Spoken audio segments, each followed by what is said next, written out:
We are in Tirito. We are in one corner of Tirito, my weaving studio. It's my weaving studio, but when there are students in it, it becomes the classroom. So today it's a classroom because you are in here.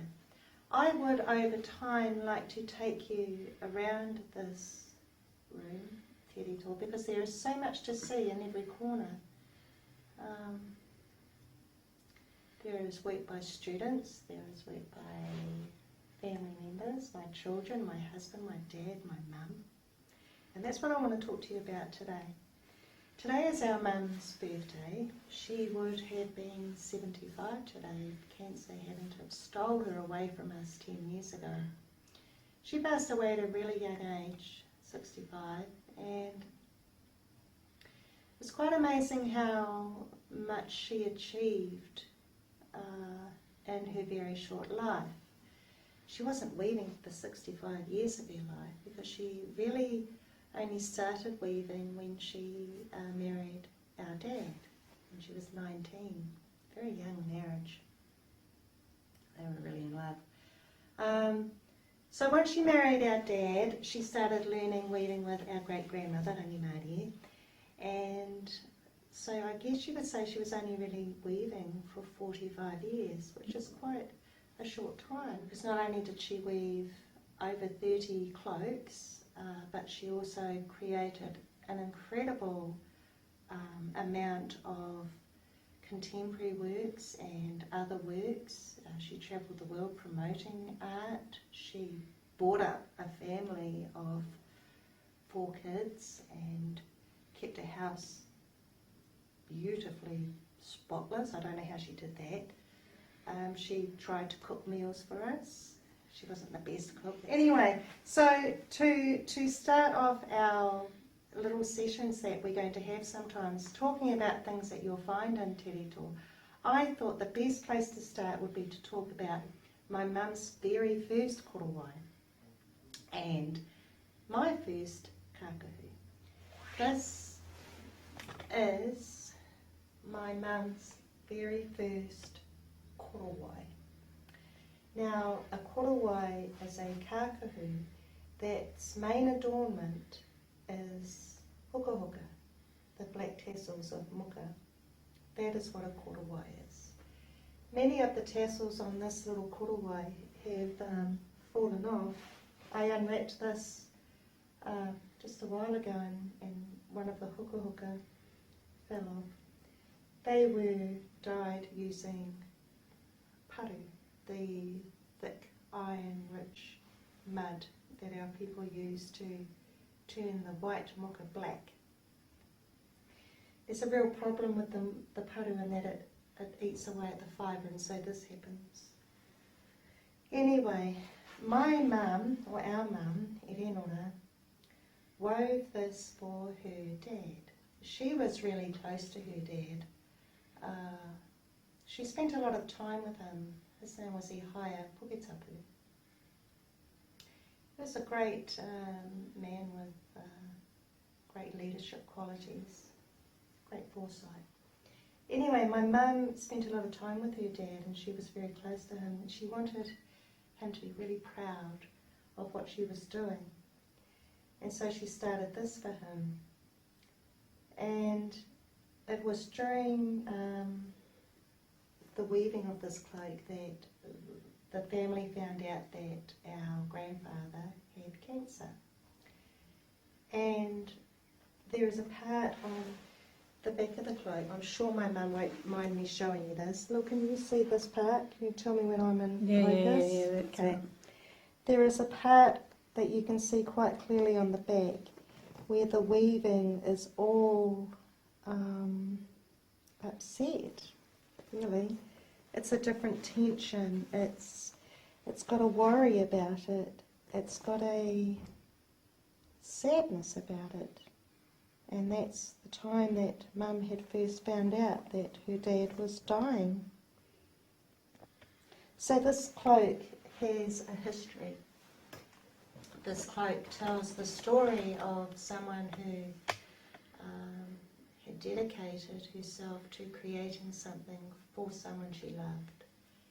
and it has a history in that it speaks of her sorrow. So that's that one. It's quite easy for me to cry about things like that. Our mum wove a kākahu, a cloak, for each of her 14 mokopuna, each of her 14 grandchildren. And I will show you over these videos over time a lot of those cloaks that I speak of. But for my third child, Taunui, she hadn't woven him a cloak after he was born or when I was pregnant.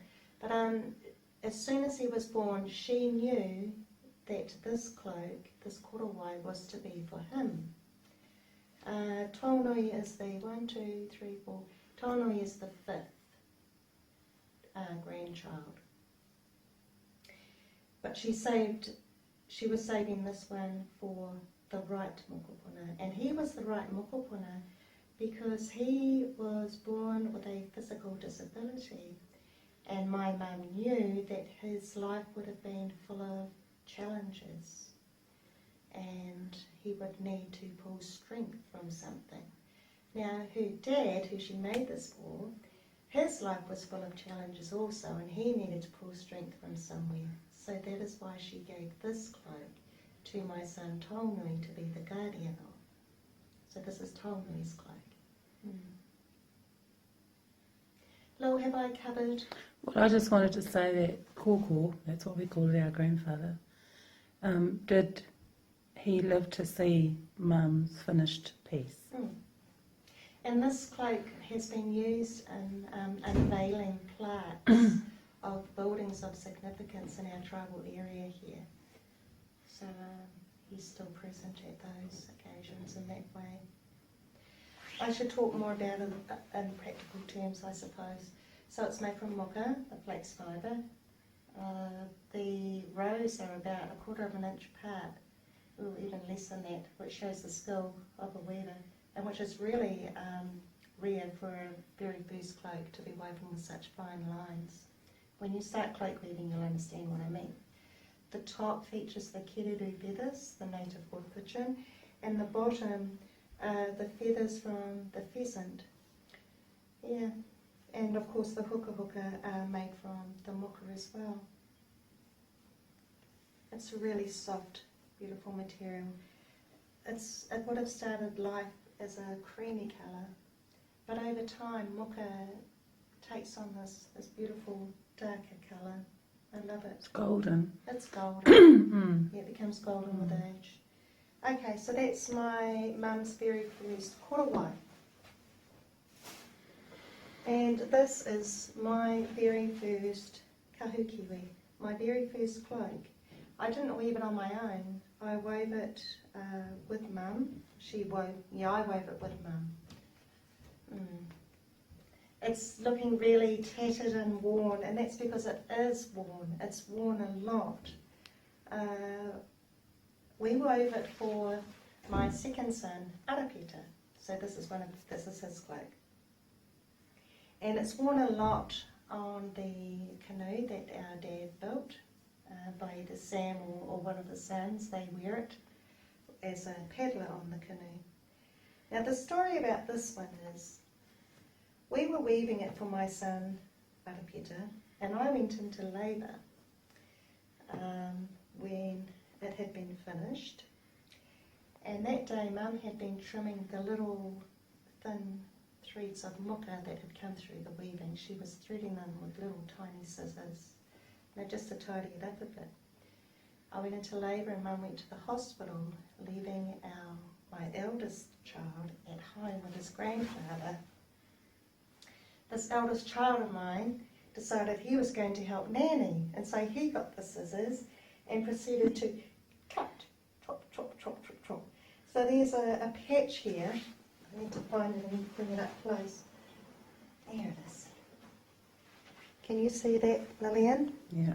The patch there of stumpy little kiwi feathers. Not too close, it'll go out of focus.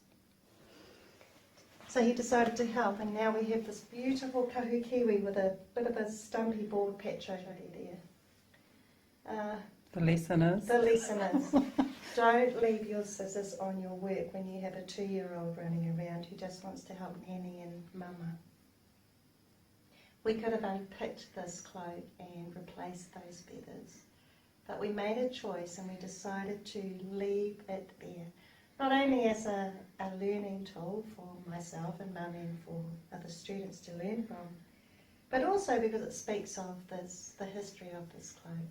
Things must have a story, a history, a kōrero behind it. And even now, when my boys have had a couple of beers and they're all nice and relaxed, Arapeta will say, "You cut my kiwi cloak." So they have a bit of a chuckle about it. So that's the story of this cloak and the story of my mum's first cloak. And I'm looking forward to hearing the story about your first cloak. Okay. Thank you. Kia ora.